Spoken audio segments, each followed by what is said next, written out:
2, 3, start.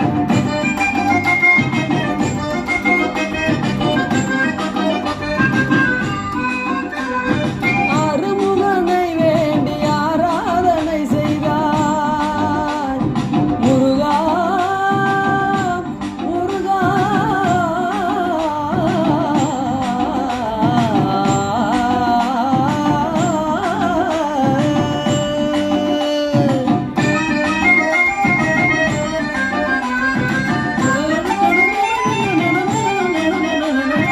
அறுமுகனை வேண்டி ஆராதனை செய்தால் அருகில் ஓடி வருவார், அன்பு பெருகி அருள் புரிவாய்.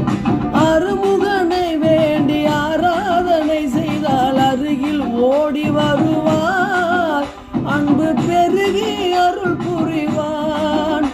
அந்த கருணை உருவான குருபரன் என்றுமே கைவிடாமல் ஆளுவான். அப்பன் முருகனை கூப்பிட்டு